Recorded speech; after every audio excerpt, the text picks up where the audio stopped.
Audioversity, the voice of Reichman University. כל האוניברסיטה אודיוversity.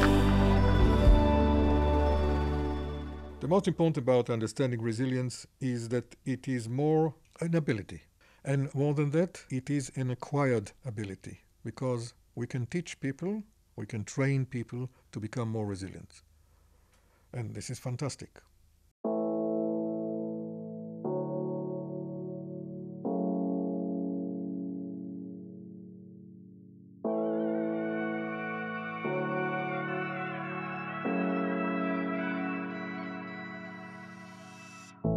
Welcome to Raw, a podcast where we confront the complexities of war from the inside out. I'm Anouk, a journalist, author, yoga teacher, and meditation practitioner. Raw, or war spelled backwards, symbolizes how many of us feel in the face of the Israel-Gaza conflict, exposed, vulnerable, and seeking understanding. Here, we don't just discuss the external battles, but dive deep into our internal struggles, examining how this violence has shaken our very core.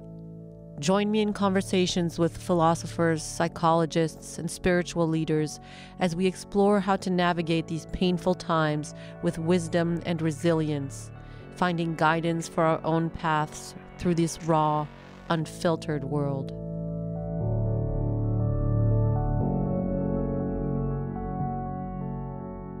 In a world irrevocably altered by the events of October 7th and the ongoing war, the need for effective trauma response has never been more urgent. Dr. Zohar Rubinstein, a leading trauma expert and psychologist, has dedicated his career to understanding and addressing the impacts of trauma on individuals and communities. Recognizing the critical need for immediate mental health support after October 7th, Zohar helped pioneer a program designed to equip students with the skills to be mental health first responders. Throughout his career, Zohar has worked with a wide range of populations, from survivors of terror attacks to those affected by natural disasters, striving to bring healing and resilience to those in need. His research and teachings have influenced trauma care practices both in Israel and internationally. Today, we delve into Zohar's journey since October 7th, his view on the post-trauma many of us live with, how to understand the difference between post-trauma and PTSD, and how to increase our own emotional resilience. Zohar, welcome to Raw. It's a pleasure to have you. Thank you. Tell me about your life since October 7th as a trauma expert. This is really hard starting. We're going straight in. We're right, going right. straight in. I mean, it's October 7th, unimaginable, and you're an expert in trauma. Your life must have been quite busy and changed. In fact, I found that the most difficult experience is to realize that the two vectors, the personal and the, I would say, vector, are mixed together. It was very hard for me to actually differentiate.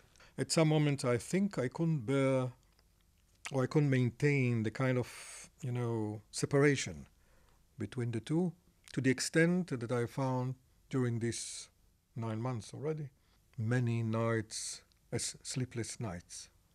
Would you say that Zohar, the trauma expert, experienced some trauma? I think yes, and this will bring us to one of the core issues, I think, in this conversation, is that I think that since there are some confusion in terms of the terminology, I think we all can be considered post-traumatic. Trauma being, both the event and the subsequent of it affects everyone. And because of that, we can say that in terms of the timeline, after trauma, we are all post-traumatic. But the main mistake about this term is that people think that post-traumatic, sometimes as an abbreviation of the PTSD, post-traumatic doesn't mean that we are PTSD. So post-traumatic is not translated into post-traumatic stress syndrome for everybody. Exactly. We are post-traumatic in the sense that we are after trauma with all the consequence of, having experience of a magnitude of a trauma. I think I have a very good analogy. Try me. If we go to a person with fracture, for instance, in the femur, and we know that it's a very serious fracture, even without its complications that any fracture can have. Suppose that the person really was healed after this fracture. So in terms of her well-being, everything is fine. But sometimes, specifically in winter, they feel pain. They feel some kind of sensation from the area as if the body remembers. And it's very interesting. They cannot be considered crippled. They are fine. But they have this kind of sensation. And I think this is a very good analogy for understanding the state of post-traumatic. Yes, we have passed something very serious. Sometimes any trigger can trigger in us, thoughts, memories, sadness, sometimes melancholy. But we are not in a kind of a disorder. It's perfectly reasonable and natural. What people mixed is that when they say post-traumatic, it means PTSD. Now we go further.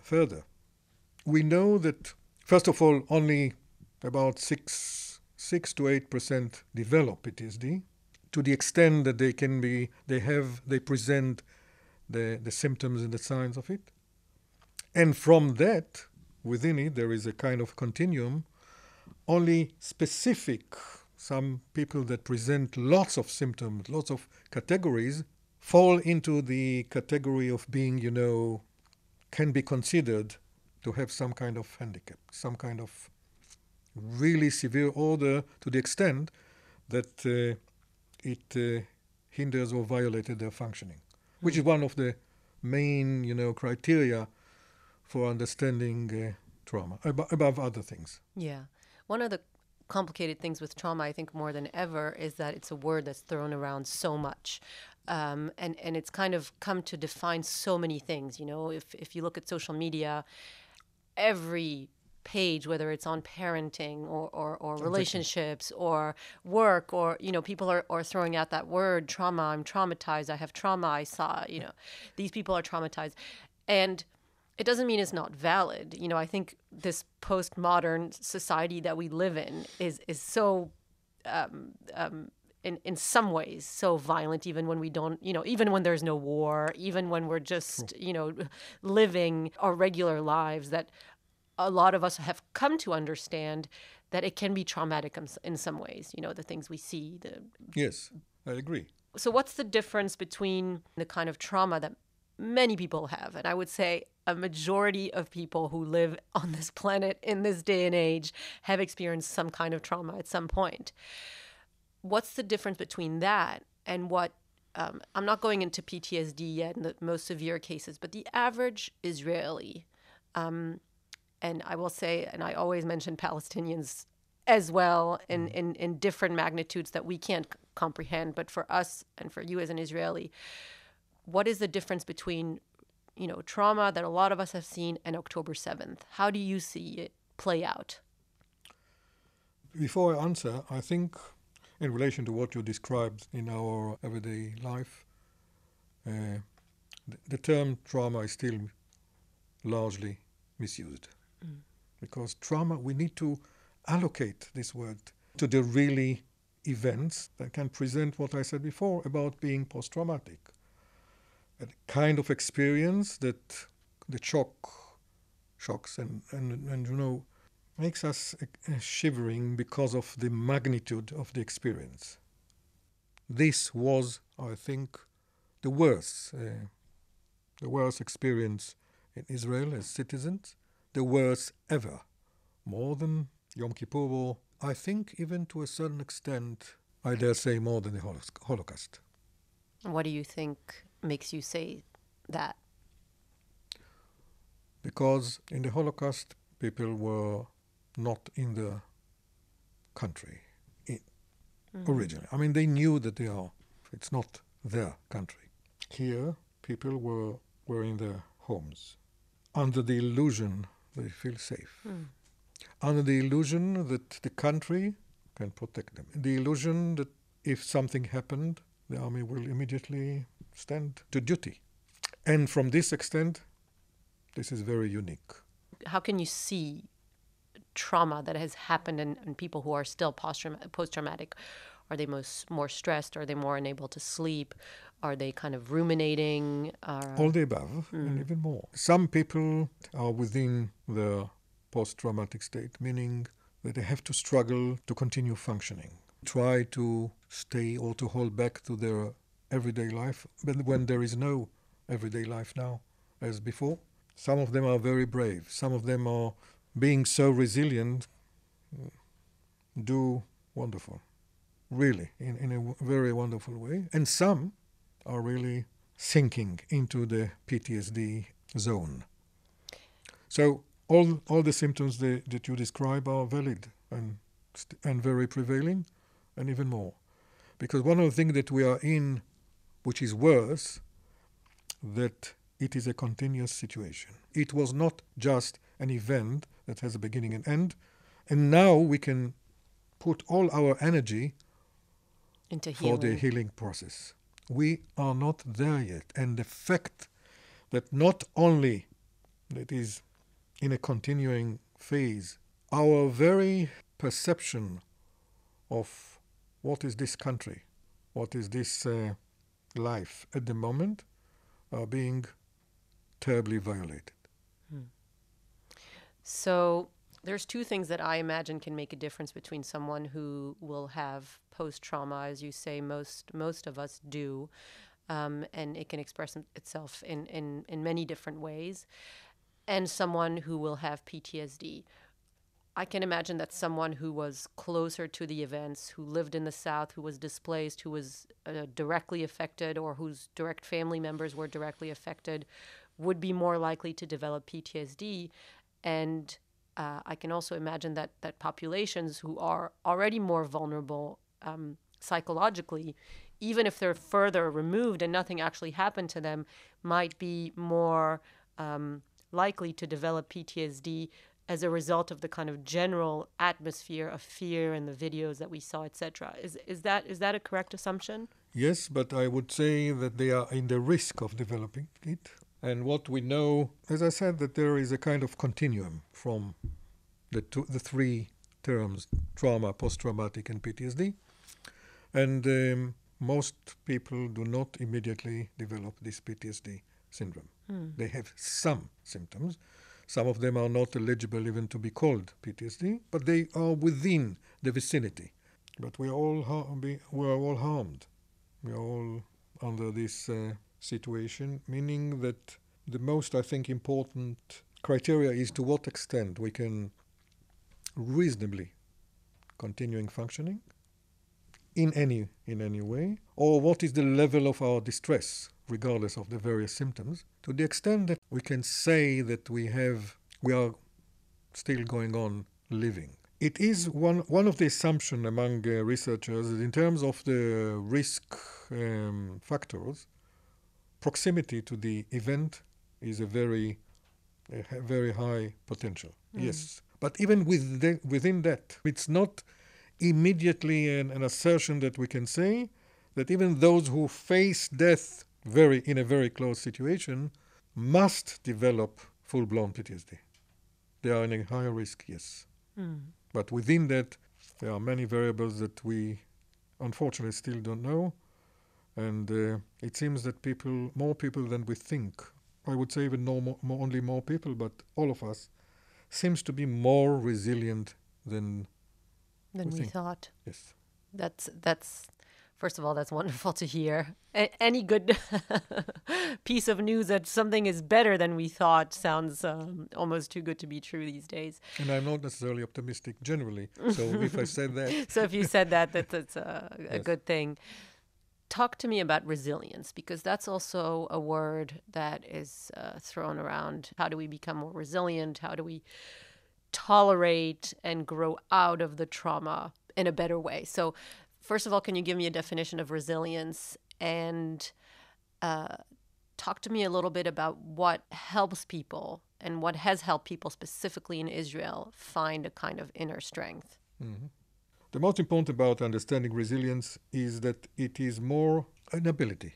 And more than that, it is an acquired ability because we can teach people, we can train people to become more resilient. And this is fantastic. Some of my dream is suppose that we could train even pupils or students in school, in high school, to become more resilient. This will be wonderful. And it is important that all of us will have some kind of training of this kind. Okay. So it's in its essence, I think it's an acquired ability that allows a person to hold and to be prepared for a disaster situation. And while this has happened, can sustain the situation without terrible consequences.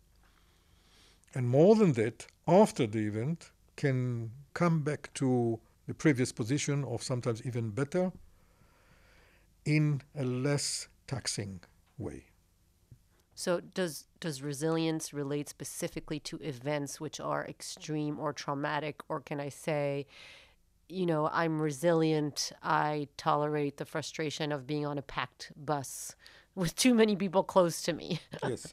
This is a very important question because if we stick to this definition, in order to assert that a person is resilient, he or she needs to face a very adversive situation. Mm-hmm. So you're saying you can't tell if a person is resilient unless you've measured them. We saw them. Yes. We saw them after an adversive. Yes. Oh, and that can be a big medical situation, or Exactly. It doesn't have to be war. Reality is more complex, as we know, and we can draw from it that on everyday life we can see signs and manifestations of resilience.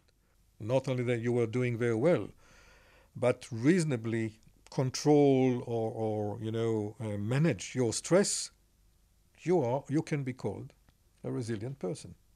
Mm. The word resilience comes from Latin. In Latin, we know resalire, which means bouncing back. Mm. Re, it's again, and salire means jumping. Mm. And it comes from the metaphor of the spring. Mm-hmm. So tell me about some of the things that, the practical things, because I know after October 7th, you set up a center, a resilience program to call people up and try to help them. And you used the word resilience. So what went into that, and what can go into someone building up their little pool of Yes. resistance training? I have to go back to our previous talk about trauma, because what we understand, trauma is a very unique situation. In my view, it is unlike any psychiatric syndrome. And we have in mind that there are three major phases for trauma: ASR, acute stress reaction; ASD, acute stress disorder; and eventually PTSD. This is very important. They have even indication of the time where it happens. Because ASR, for instance, which is it's not pathological, but it's a reaction, a very serious reaction, starting from a few minutes from the impact, 2 days, 3 days. Then ASD, where we pass a kind of border and we enter into the pathology, because what we term before reaction now becomes any disorder. And then after a month, again, it's not mathematical, plus, minus, then we enter into the PTSD, first the acute, and then after 3 months, the chronic. Mm. What we realize, and there is a kind of consensus about that the first phase, ASR, is very crucial in terms of immediate intervention. Intervention in that phase doesn't need to be by professional. We can teach anyone. We can teach them a kind of protocol for intervention, which is the psychological first aid. Mm-hmm. And under this assumption, we established this kind of resilient center here, in which we train about 300 students from here and some other to give the very first intervention, and they actually gave it about 2,000 interventions, even more, which is very helpful. So I came to one of those days Yes. where and did one of those trainings, and I found it fascinating. So an acute stress reaction, which we can say, it's not because there's the word stress in there that it's negative. It's sometimes the body's very, very smart way of dealing with something very extreme. So it can be, for example, shaking or screaming or running or freezing, Yes. fight, flight, freeze, basically, right? The nervous system has that kind of primitive reaction that starts working. And you're saying if in that time, for example, if I see a terrible car accident and I see a person who's in great distress, if even I, as a non-professional, intervene in that time, basically one of the things is just to be there. It's Yes. just to witness, to be there, and for that person to maybe not feel alone, to feel connected, to feel like they understand what's going to be happening. I can reduce by X percent the risk that they will then develop post-traumatic stress disorder. You describe it very accurately. You can come to the team. Exactly. This is precisely the case. And we saw it not only here. When I was in post in the Second Lebanon War, we established community stress centers in which those in the north under the Messel attack gave exactly this kind of intervention. Out of those, I think about 500 people that we managed to treat in this, because it was something new idea. None of them develop. Very few approach to demand compensations. Mm-hmm. So we know very that this kind of a rather simple intervention sometimes can change the course of things within those people. Which is fantastic. And more that, what's something that sometimes I cannot understand, it's so cheap in relation, to treat full-blown PTSD. Sometimes the budget in the VA, in US, and they have a lot of, veterans coming from the war and with full-blown PTSD. I think one of the measurements that I found was about $7 billion. And even that, we know that most of the interventions within the PTSD, full-blown PTSD, are not helpful. Because we don't have, certainly not medication, and even the various very professional techniques do not reach, a kind of percent that they can be proud of. Even those techniques that seems to be very helpful reach about 15 to 20% of success, which is, if I approach a physician and say, look, I have something, so what's the percentage? And I would say 15, 20. He will throw me out of the door. I wish we teach all Israel citizens to administer this kind of intervention and to reduce the likelihood that people will develop PTSD. We will be very fine. We realize that those who underwent this kind of training increase their own resilience. That makes a lot of sense. Yes. Actually. Going back to the idea that the majority of us are post-traumatic. And so we experienced a big traumatic event, and that event is ongoing. The hostages haven't returned. The war is still ongoing. We experience a rise in anti-Semitism around the world. We see the images coming out of Gaza. What are some of the things that you see that helps people on a day-to-day basis? Someone in Tel Aviv who's working but is experiencing, more difficulty sleeping, worried thoughts, racing heartbeat, less patience with their kids. What are some of the things that help someone who is in a state of post-trauma? There are very simple things that can help. The most important is to maintain in mind the information about the fact that this kind of phenomena, this kind of experience is within a normal reaction of us.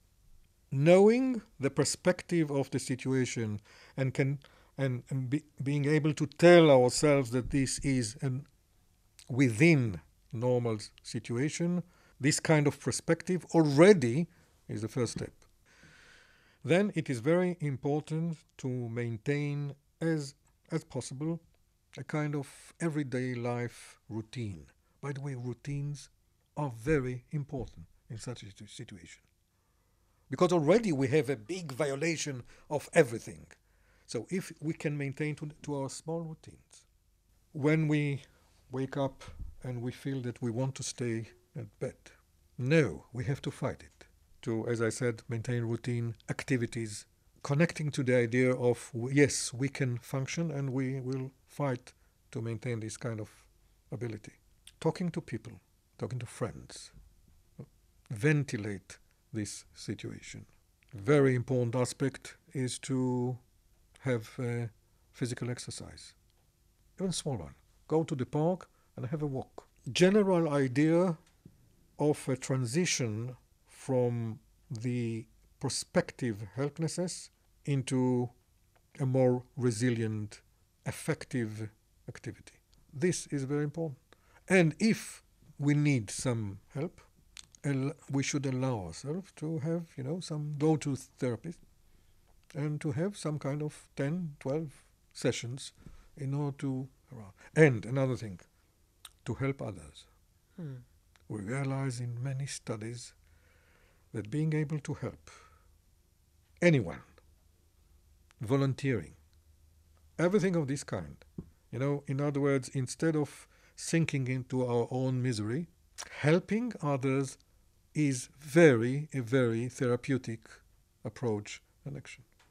So this reaction that so many in Israel had post October 7th, which was to, basically was doing all the things that you said. It was going out, helping others, being physically active. I mean, you just saw, suddenly all these people came out of retirement and went working in the fields, Exactly. My parents went, picking strawberries and yeah, I have like a picture of every day. Like I should do a story like Yes. in the flower picking field and in the strawberry picking field and in the, nut cracking factory and with their little plastic thing on their head and feet. It was quite extraordinary. And that was almost a very, perhaps sometimes subconscious, but extremely smart way Exactly. of reacting with what was happening. Exactly. And the level of volunteering that we realized from October, this was the immense manifestation of a resilient nation. Because so many people were really engaged in helping others. This is fantastic. There is another thing that we need to also talk about, the secondary traumatization. Meaning that sometimes we do not need to be in a direct exposure for trauma or to see personally threat of death in order to experience post-traumatic signs. And this is very important to bear in mind. It means that those therapists, people working in, helping others, are in a kind of risk, and they have to take care of this possible risk. I realized, there were many studies about wives of those who returned from prison many years ago. Those wives seems to eventually develop PTSD syndromes to a certain extent. One of the things that I came to realize more lately I mean in the past few years, that children for shell shock victims from the previous wars are likely to develop as well secondary traumatization. And this is, a kind of hot potato because obviously the government will not even try to deal with it, because it means that they have to extend possible recognition that there are more eventually victims than we can think about. Right. So it's not just the soldier coming back from Gaza now. It can be their wives, their children, and Yes. their circle basically, Yes. which to me makes a lot of sense because as social mammals, we co-regulate, and you can see that even I noticed that because I'm a parent of 3 young children. I noticed even on a case-by-case basis that depending on how I was reacting to the sirens in those first days was also how my children were reacting. Exactly. And so when I could really regulate my own nervous system, and I did this thing where I was either whistling to to the shelter or telling them, like, don't run, I don't want you to fall on the stairs, let's take it, and we were walking slowly, and the children obviously felt my nervous system was in a place where I hadn't lost it. I wasn't in existential fear. And I heard about a lot of kids where I knew that the parents were in a much greater place of fear, where the children eventually also developed this enormous fear of Exactly. sirens and being in the shelter, etc. So I think it's very, very important that you mention that, because one of the things that I discussed also on the podcast and that I find absolutely extraordinary, especially in children, is the ability that they have to live through this unprecedented national trauma. And they've all heard things, even my kids who we don't turn on the news in front of them and we don't talk. They know, they've suddenly had to grapple with the idea of kidnapping, of children being kidnapped, of sirens, of war, etc. And they have this innate ability to go through life as if there is absolutely no problem other than the fact that I didn't give them the amount of chocolate they wanted, because the older, kind of wiser mammal around them is calm, right? I mean, putting it into such basic terms. This is so true, Anuk. It is immensely important what you said, because we realize it in many, many situations when parents, in spite of their own anxiety, could hold it, being able to radiate confident, reasonable behavior, it affects immediately on the children. There's this quote, I think it's an old Vietnamese quote that says that they used to say that on these ancient fishing vessels that we were going into very, very stormy seas, if there were 20 people on in those boats, if even one person remained calm and centered, then everybody remained calm. Exactly. But if that one person wasn't there, then everybody would freak out. Exactly. And it's the kind of, we can even picture it as we're talking, this image, this idea of this calm, confident, wise Yes. person next to us immediately brings us in a sense of Back to rooting. our gravity. Yeah, back to our gravity, exactly. And that's why I think that things such as like in yoga we say rooting, etc. But it's a little bit new age, etc. But there is a lot of sense in feeling our feet on the ground and feeling our seat on our chair and feeling the pull of gravity. Exactly. It's not that the parents are not in a kind of anxiety. It is about resilience, meaning that we know that we feel that way, but nevertheless, because of our responsibility, we do our utmost to be the rock of Gibraltar for our children. And this kind of understanding also brings in mind that kind of courage to behave like what you described. Yeah. Because we have a responsibility. Yeah. And to go now in a completely different direction, we could talk about politics, I think one of the reasons that our resilience might not be as strong as it is because, as children, we look up to our parents. As a people, we look up to our leaders. And if our leaders had this kind of ingrained devotion and wisdom, and if you could see in their eyes the understanding of the tragedy and the resolve, and it would allow all of us to kind of, okay, we're in good hands. But part of the trauma of October 7th is, first of all the leaders, all the official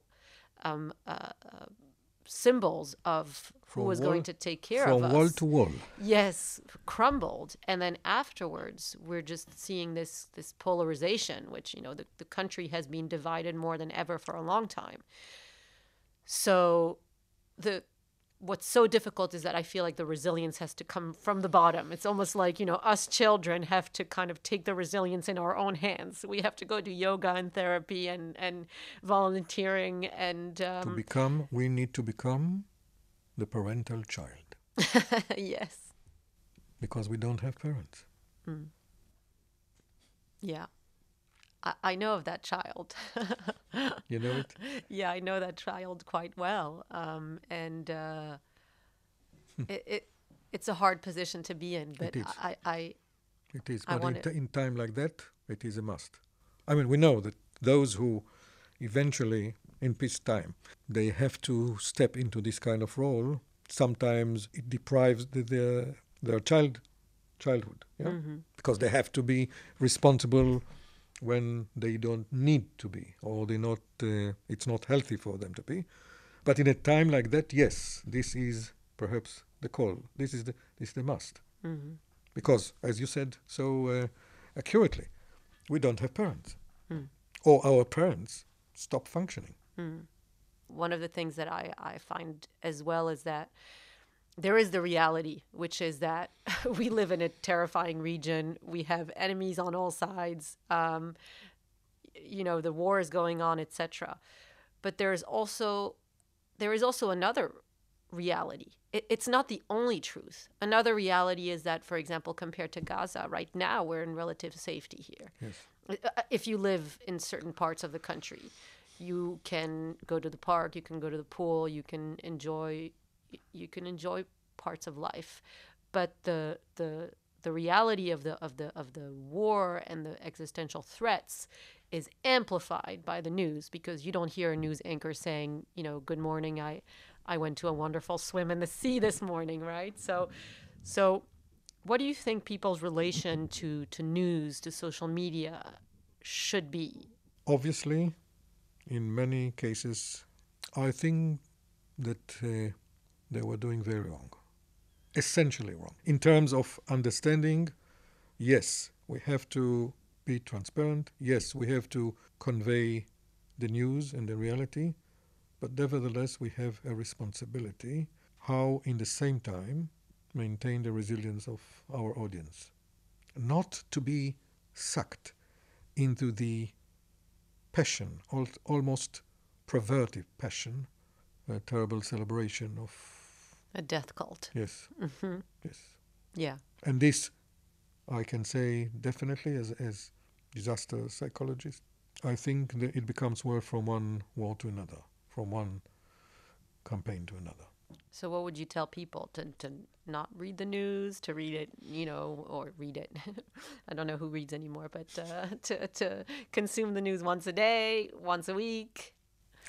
Again, if there is no responsible adult around, we have to take our own responsibility and to find the right dosage of information that it should be, but definitely not to be hypnotized. Yeah.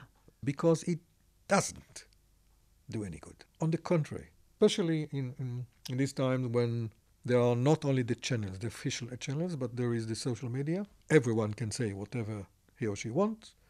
There are all the phenomena, the terrible phenomena of fake news, of thinking of conspiracies. This is poison. We were given the ability to consume poison every day, every hour. And some people, are addicted to it. You know, even myself being quite aware, I'm addicted. And the thing is, I will delete social media for a few weeks and then I'm fine. But then once I go back into it, you know, it pulls you into this need to refresh and refresh and refresh and refresh. And all you're seeing is like, and again, in a primitive way, is, you know, these monkeys kind of fighting with each other and pulling each other's, you know, eyes out basically on social media, and your body responds to it. Exactly. Your body secretes the hormones of stress, of fight or flight or freeze, even though you're in the comfort of your bed and there are no missiles right now. You are in that state of, you know, war is surrounding me and is in me. Exactly. Exactly. And I'm not saying, you know, what I'm saying is that we have to exert responsibility for our own well-being, which in turn means that we have to determine how much and what kind of content we want to consume. I realize, evidence-based, that we are more resilient than we can imagine, but resilience means something like, you know, gymnastic exercise. We need to exercise it. We need to train ourselves. And the most important is, you know, to be aware of what's going on, to be aware of what's going on around, what is going to be inside us, to adopt a critical thinking approach, what we are being fed. In other words, the main, I think, idea in this situation that we could not entertain ourselves in remaining children.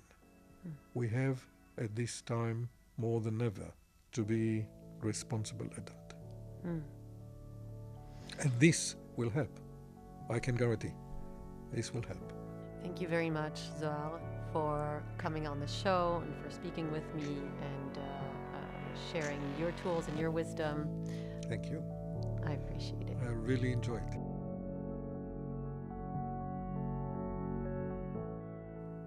Thank you for listening. This has been Raw. To listen to more of our episodes, you can find us on Spotify, Apple Podcasts, or wherever you find your podcasts. I'm Anouk Glory. Goodbye.